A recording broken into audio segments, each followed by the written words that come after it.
ವೀಕ್ಷಕರೇ ನಮಸ್ಕಾರ. ಇದು ನಿಮ್ಮ ನಾಣಿಕೇರಿ ನ್ಯೂಸ್. ಮರಿಯಮ್ಮನಹಳ್ಳಿಯ ಶ್ರೀ ಆರ್ಯವೈಶ್ಯ ಸಮಾಜದ ಶ್ರೀ ನಗರೇಶ್ವರ ದೇವಸ್ಥಾನದಲ್ಲಿ ತುಮಕೂರು ಜಿಲ್ಲೆ ಗುಬ್ಬಿ ತಾಲೂಕಿನ ವಿನಯ್ ರಾಮ್ರವರ ಕಲಾಕೃತಿಯ ಪ್ರದರ್ಶನವಿರುತ್ತದೆ. ಅಯೋಧ್ಯೆಯ ಶ್ರೀರಾಮ ಮಂದಿರದ ಮಾದರಿಯ ಕಲಾಕೃತಿಯು 7 ದಿನಗಳ ಕಾಲ ಪ್ರದರ್ಶನಕ್ಕೆ ಇರುತ್ತದೆ. ಪ್ರತಿದಿನ ಸಂಜೆ ಹನುಮಾನ್ ಚಾಲೀಸ, ವಿಷ್ಣು ಸಹಸ್ರನಾಮ ಪಾರಾಯಣ, ಲಲಿತ ಸಹಸ್ರನಾಮ, ಭಕ್ತಿಗೀತೆಗಳ ಗಾಯನವೂ ಇರುತ್ತದೆ. ವಿನಯ್ ರಾಮ್ರವರ ಈ ಕಲಾಕೃತಿಯ ಮಾದರಿಯ ಪ್ರದರ್ಶನವು 90ನೇ ಪ್ರದರ್ಶನವಾಗಿರುತ್ತದೆ. 108 ಪ್ರದರ್ಶನಗಳನ್ನು ಹಮ್ಮಿಕೊಳ್ಳುವ ಅವರ ಭೀಷ್ಮ ಪ್ರತಿಜ್ಞೆಯನ್ನು ಆಸಕ್ತರು ಭಕ್ತಾದಿಗಳು ವೀಕ್ಷಿಸಿ ಅವರ ಕಲಾಕೃತಿಯ ಕಣ್ತುಂಬಿಕೊಂಡು ಅವರನ್ನು ಸಾರ್ಥಕತೆಯಿಂದ ಪ್ರಶಂಸಿಸಲು ಆರ್ಯವೈಶ್ಯ ಸಮಾಜವು ಪ್ರಕಟಣೆಯಲ್ಲಿ ಕೋರಿದೆ.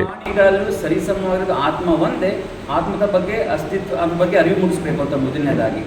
ಎರಡನೇದಾಗಿ ರಾಮನ ಅವತಾರದ ಉದ್ದೇಶ.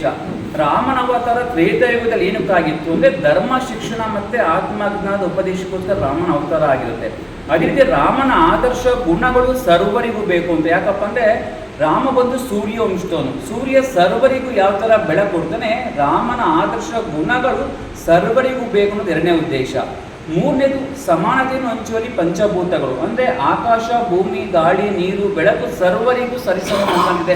ಯಾವುದೇ ಜಾತಿ ಭೇದ ಧರ್ಮ ಭೇದವಿಲ್ಲದೆ ಸರ್ವರಿಗೂ ಸರಿಸಮ ನೋಡ್ಕೊಂತಿದೆ. ಅದರಿಂದ ಪಾಠ ಕಲಿಯೋದು ತುಂಬ ಇದೆ. ಮೂರನೇದು. ನಾಲ್ಕನೇದು ಸ್ತ್ರೀಯ ಮಹತ್ವ ಕಲಿಯುಗದಲ್ಲಿ, ಅದು 4ನೇ ಉದ್ದೇಶ.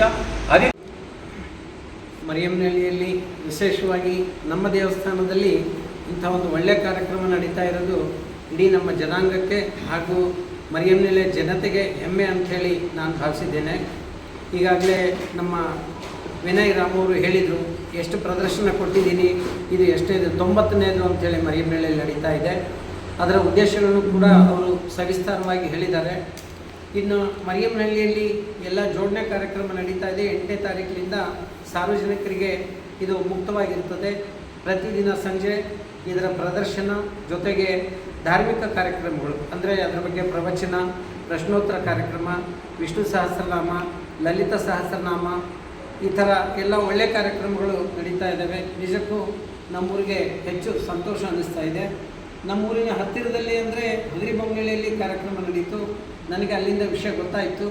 ನಮ್ಮೂರಲ್ಲಿ ಯಾಕೆ ಈ ಕಾರ್ಯಕ್ರಮ ಮಾಡಬಾರ್ದು ಅಂಥೇಳಿ ನಾವು ವ್ಯವಸ್ಥೆ ಮಾಡಿಕೊಳ್ಳೋಷ್ಟೊತ್ತಿಗೆ ರಾಮನ ಅನುಗ್ರಹ ಆಯಿತು. ಈ ರೀತಿಯಾಗಿ ಮರಿಯಮ್ಮನಹಳ್ಳಿಗೆ ಶ್ರೀರಾಮ ನಮ್ಮ ದೇವಸ್ಥಾನದಲ್ಲಿ ಆಗಮಿಸಿದ್ದಾನೆ.